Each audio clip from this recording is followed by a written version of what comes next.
Originally, when the idea of creating a YouTube video was pitched to me by my girlfriend, I was hesitant to dive back into it.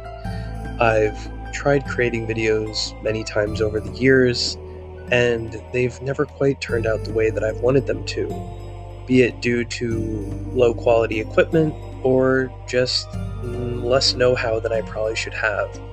I just never was able to create something that I was truly proud of. And so today I want to try and give it another chance because, well, I feel like I have people in my corner cheering me on this time. And today I want to do something a little different than what I've tried doing in the past. I want to talk about a game that I fell in love with over the past few years. A game that, when it first came out, I was hesitant to get into it because of how different it was from the game that I fell in love with in 2015. That game, of course, is a game that everyone's talking about recently, Deltarune, and namely Chapters 3 and 4. You see, I've been having some thoughts about these chapters, and I've been noticing some trends that have been forming in the game, trends that have me questioning the direction with which the game is trying to go. And so, today won't exactly be an off-the-walls theory video or carefully structured video essay. While I'd love to do things like that, I think I want to try something a little less formal first to see how I like it. So, what I want to discuss today is the theme of your choices don't matter, but not just that theme. A trend that I've realized is becoming more present as the chapters go on. The theme that everything is going back to the way it was in Undertale. When we started the game in Chapter 1, there were a lot of pieces that were not in place. At least, they were different enough from how we knew them that it was a little off and weird. I think the first one that comes to mind is the fact that when we started the game, Alphys and Undyne, characters who had a very clear relationship forming in Undertale, didn't even know each other. And that's something that, over the course of the past few chapters, has been reverted to the point where they're getting to know each other, and there's a potential relationship forming there. Now, obviously, recent events have probably put a pause on that relationship developing, but it wasn't the only thing that has been working back towards mimicking the way things were in Undertale. From the start of the game, for example, Toriel and Asgore are divorced. That seems to be something that they're fated to experience regardless of what universe they find themselves in. Undyne, bringing her up again, had taken over for Asgore, something that she also did in Undertale. Alphys took over the position of someone who's no longer with us, that being Gerson. And yeah, that's something that she did in Undertale when she took over for the previous Royal Scientist Gaster. I think, though, that it's best to talk about some of the things that are flying under the radar as reverting back to their Undertale counterparts.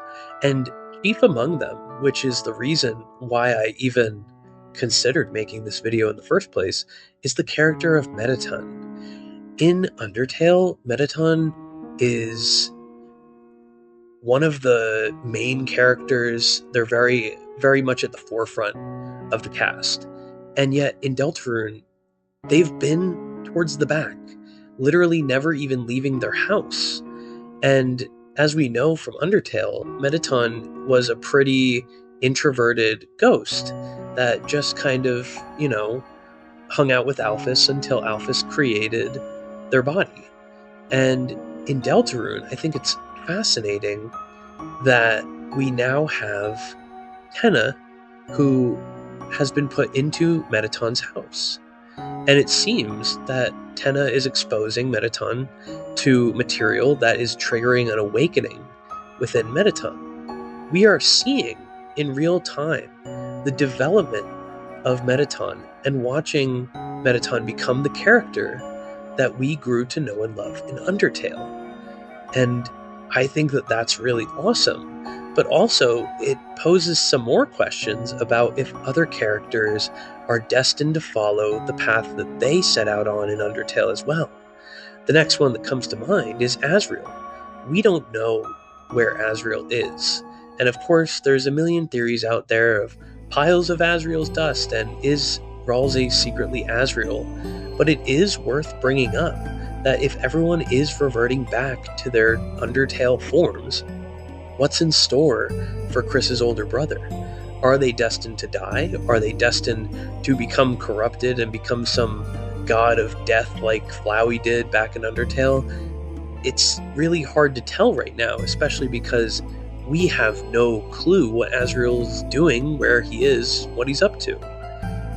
I think that this is one of the most appealing parts of Deltarune right now for me, is just this intrigue of a game that keeps being intrinsically connected to Undertale, and yet it feels like every time a new chapter comes out, we get deeper and deeper into the unique story of Deltarune, and it's almost as if the further away we get from Undertale, which has a 10-year anniversary coming up, the more we forget that this story is somehow linked to Undertale. Most likely, from Gaster being a character that is present in both games, being the same character between the two games. To bring up a character that I think might follow a path, and this is where it's going to get more into the theory territory, I want to talk about a character that I haven't seen a lot of people talking about, and that's Onion-san. In chapters 1 and 2, we talk to Onion-san, and they're talking about something that they hear under the sea, a song that they want to go and find. And at the, I believe either at the end or at some point in chapter 2, they go to find that song. And to my knowledge, we don't see them ever again, at least not in chapters 3 and 4. And I think back to Onion-san in Undertale, where they were trapped in Waterfall, in this room where they couldn't escape. And yes, in the True Pacifist ending, we do see Onion-san escape to the ocean in the world above the underground. I just can't help but think that Onion-san has gone and gotten themselves trapped somewhere. Because if the theory is true, that everyone is reverting back to their Undertale forms, then we're probably never going to see Onion-san again. That, or Onion-san has gotten trapped somewhere that we're going to go at some point in this game. But I think that would be really interesting, and I think it would confirm this pseudo-theory of mine that by the end of the game, all of these characters that we know and love are going to be in the state that we find them in Undertale. Not necessarily that they're the same as their Undertale counterparts, or that Deltarune is going to end with some massive event that sends everyone into Undertale. It might do that with Sans, and I think there's a lot of theory content out there about that, but I don't necessarily think that's what's going to happen. Other minor cases that you could look at are the idea that Caddy and Bratty are becoming friends. When we started Deltarune, one of the oddball things that stuck out to a lot of people is that Caddy and Bratty hated each other. And over the course of the chapters, while they still, seem to present as hating one another, they get closer and closer to becoming friends every chapter, being forced into interactions that it seems like they don't entirely hate. And while being forced into interactions pretty much usually is always a bad thing, it's interesting in this case in that it seems that they are also being reverted into their Undertale counterparts.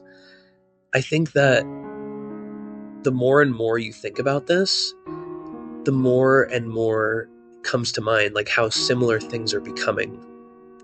You look at Toriel and Sans, who in Undertale had this relationship where they would just tell jokes to one another through the door of the ruins, and it seemed like they had a budding relationship by the end of the game.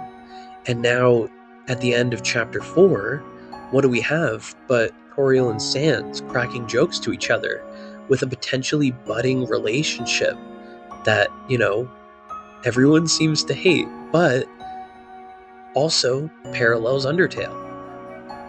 And I think this one is probably the biggest stretch I think this is quite possibly the largest stretch that I'm going to make in the video. But I think the dogs, the royal guardsmen from Undertale, like the greater dog and Doggeressa and all of those dogs, I think that they are going to become police officers. And I know that that is a very far-fetched theory, and maybe not on the same level as some of the theories that some people come up with, but I think it's possible. I think that we're going to start seeing a hometown that is down their police chief. Undyne is no longer present. And I think the dogs who were seen in the library reading are going to have some witty dialogue about, oh, now that we've, been enlightened by the education and knowledge that's present in this library, we've decided to turn a leaf and become police officers. And I think that Napstablook is going to quit because the stress of being the only police officer is going to weigh on them. And they are going to instead just go home and lock themselves in their room. And I think you're going to be able to knock on their door and it's going to say, oh, you could hear some spooky music coming from behind the door. And I also just this just feels right because it feels like everything is changing, despite the fact that we keep being told that our choices don't matter. And yet it's like our choices don't matter because everything is just going back to the way it was. The dogs are going to be royal guards. Napstablook is going back to being an introvert. Mettaton is opening up and awakening and finding themselves and is probably going to come outside, maybe merge with the TV, like I've seen so many people saying. And I just find it amazing because what I'm left wondering is, how far is this theory going to go?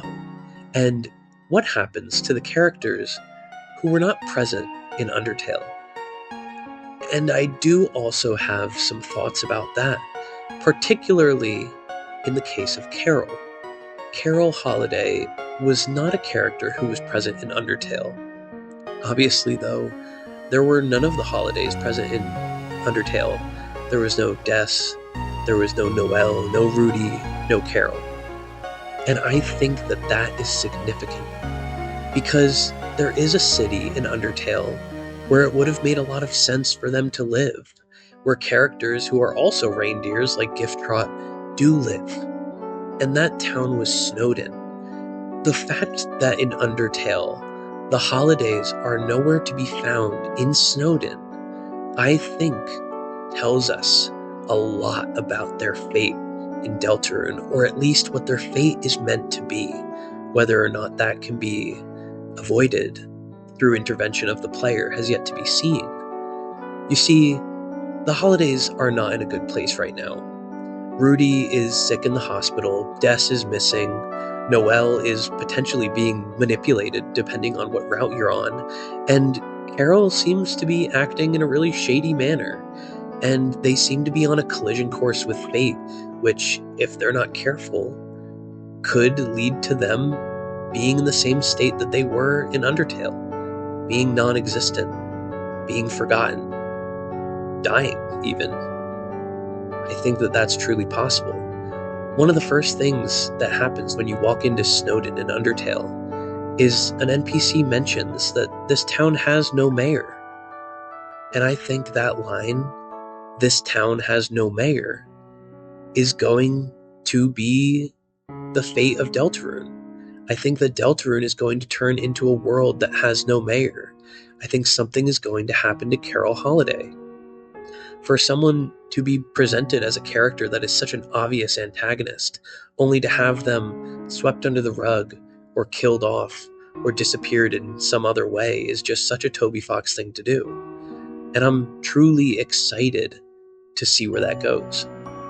Now, if this video does happen to do well, which I don't anticipate it to because I'm just speaking into my computer while under a blanket to try and get some semblance of sound quality, I will make more videos about this theory.